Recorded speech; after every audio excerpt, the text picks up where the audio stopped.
supports freedom. No. He says he supports freedom. Excuse me. I mean, were you mistaken? I mean, he actually didn't support the blockade. What you saw, what he did was he was out there. He was out there with the truckers. You sound like you drank the Kool-Aid here. No, he was out there with the truckers. I'm giving you his view.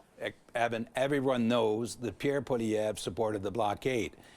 Ladies and gents, welcome back. That was Jean Charest. Jean Charest is making himself relevant by injecting himself into the news, along with the establishment. If you don't know who Jean Charest is, he is a former progressive conservative, former liberal candidate, most resembles a loose-fitting sock, taking to the airwaves to trash Pierre Poilievre. Now, recent times, Pierre Poilievre has been pulling out ahead in the conservative race to win leadership.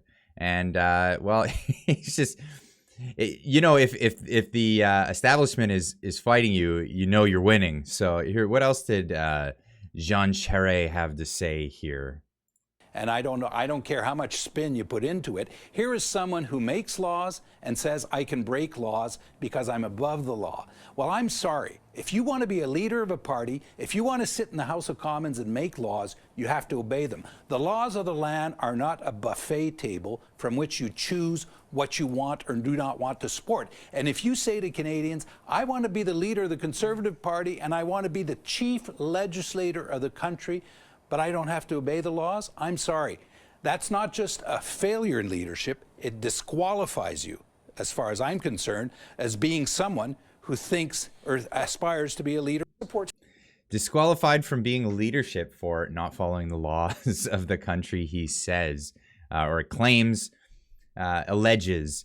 This guy disqualified himself years ago. He can't decide if he's a liberal or a closet liberal. Member of the World Economic Forum and lobbyist for the Chinese Communist Party company Huawei that breaks IP laws, that's intellectual property laws and privacy laws regularly. If you don't know anything about this guy, I definitely suggest looking him up.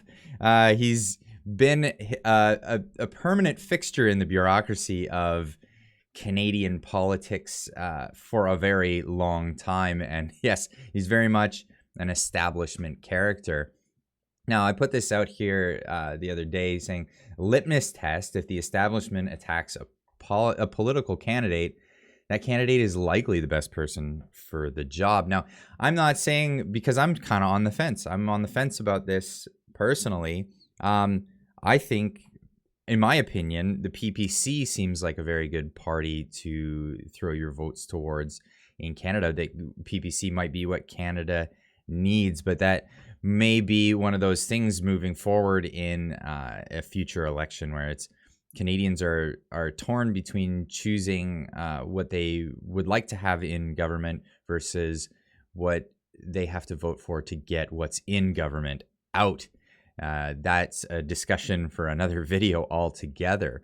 But here we see that Pierre Poilievre is campaigning and he's going across the country, and thousands of people are turning out for his rallies. This is unheard of in Canadian politics as of any time recently.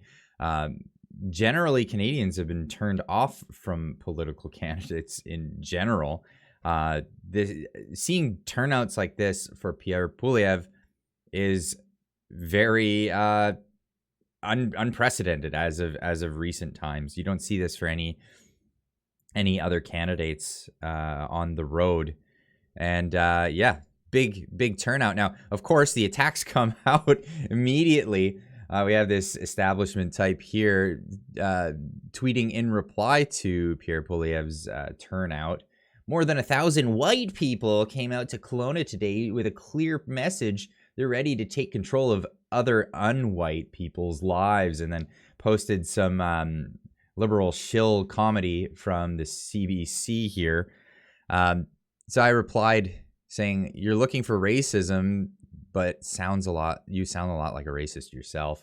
Open your eyes and give your head a shake, because here's some images of the 1,000 people that turned out. There's a meet and greet where people could have photos with Pierre at that event.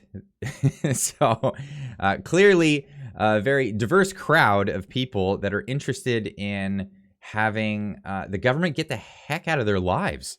And I think that's, for the most part, what Pierre is running on his campaign, saying, I think his slogan is a campaign that makes sense, and he's got a little coin. I mean, you got to have some hokey political slogans, but he wants to make Canada the freest country in the world, he says. So we'll see how he delivers on that, but definitely being misrepresented in the news. And we know now that if the news misrepresents you, it means you're doing something. It means you're making a change.